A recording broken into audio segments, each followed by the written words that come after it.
Jolly Roger et les pirates de l'Écu d'Or. 1. Le destin de Roger.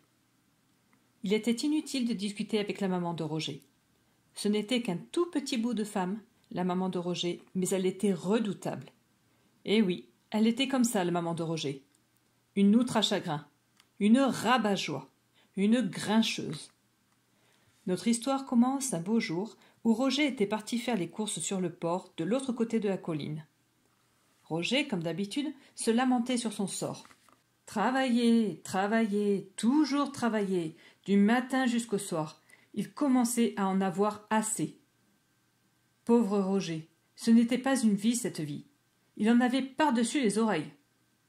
Au fait, qu'est-ce qu'elle lui avait demandé déjà, sa maman? 2 kilos de vinaigre et une bouteille de carottes. Non, ce n'était sûrement pas ça. 2 mètres de fromage et 300 grammes de ruban? Mais non, flûte, ragea Roger. Ça y est, j'ai oublié. Elle va encore me passer un de ces savons. Ah, si seulement papa était là, la vie serait sacrément moins dure s'il ne nous avait pas abandonnés. Roger traînassait ainsi sur le quai, sans cesser de marmonner. « Salut, joli Roger !» dit un garçon qui passait par là. « Pourquoi cet air renfrogné? T'as perdu un écu et trouvé un sou à la place, hein? Ha ha ha !» Tous les gens du village appelaient Roger Jolly Roger, parce qu'il n'avait jamais l'air gai. Contrairement à ce que l'on pourrait croire, jolly ne veut pas dire joli en anglais, mais joyeux. La plaisanterie était un peu facile, c'est vrai, et d'ailleurs Roger ne trouvait pas ça très drôle non plus. Il est peut-être grand temps de vous parler du papa de Jolly Roger. Le papa de Roger avait disparu quand son fils était encore au berceau. C'est pourquoi la maman de Roger avait constamment l'air si triste. Le papa de Roger était fermier à l'époque, mais à la suite d'une terrible sécheresse, il dut s'embarquer comme marin. Or, et c'est là que ça devient tragique, après son premier voyage en mer, son bateau est rentré au port sans lui. Pas de papa à bord. Il avait été vu pour la dernière fois un soir en train de discuter dans une taverne avec une bande de pirates sur la côte barbaresque, un endroit épouvantable où grouille le genre d'individus dont les mamans vous disent toujours de vous méfier. Et il n'était pas remonté à bord quand son bateau mit les voiles le lendemain matin. « Je crois bien qu'il s'est laissé appâter par ces histoires de galions espagnols remplis d'or, » dit d'un air lugubre un de ses compagnons de voyage à la maman de Roger. « Je crois bien qu'il est allé rejoindre les pirates. Je crois bien qu'on ne le reverra jamais plus. Je crois bien... »« Bon, ça va !» rétorqua la maman de Roger. « On a compris !» Et de ce jour, elle n'a plus jamais souri. En apprenant la nouvelle, les gens s'exclamèrent. « Pauvre maman de Roger et pauvre petit Roger! Que vont-ils devenir? Ils finiront à l'asile des pauvres. » Les gens sont durs, non?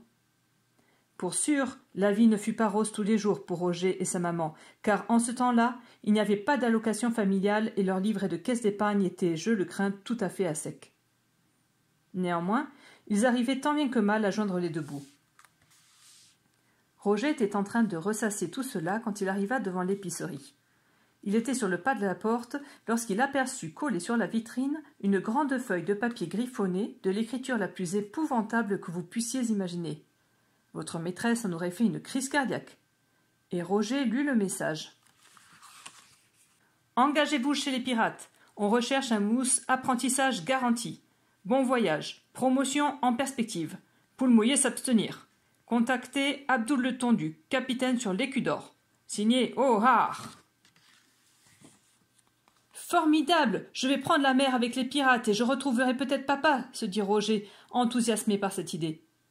Et quand je serai grand, costaud, poilu, chevelu, tout couvert de cicatrices et les poches pleines d'or, je reviendrai à la maison et je dirai à ma maman « Bisque, bisque rage, tiens, prends ça, et ça, et ça !» Et tandis que Roger était tout absorbé par ses projets, sabre en l'air comme s'il découpait sa mère en rondelles de saucisson, il ne remarqua pas, heureusement pour lui, car sinon il aurait eu les chocottes, une chaloupe qui traversait le port droit sur lui dans un glauque clapotis de rames. Flic, flac, flic, flac. À son bord, une brochette d'individus patibulaires, sales, puants, laids, hirsutes, balafrés, tels que le monde n'en a jamais vu. Bon, en tout cas, cette partie-ci du monde. Tels des limaces gluantes, ils se glissèrent un à un sur le quai, ainsi qu'ils l'avaient appris à l'école de la piraterie. Sans s'embarrasser de la moindre formule de politesse, se contentant d'un « il fera l'affaire », ils fourrèrent, oui, ils fourrèrent le jeune Roger dans un sac. Après quoi, ils disparurent au fond de leur chaloupe et flic-flaquèrent jusqu'à leur goélette ancrée à la sortie du port.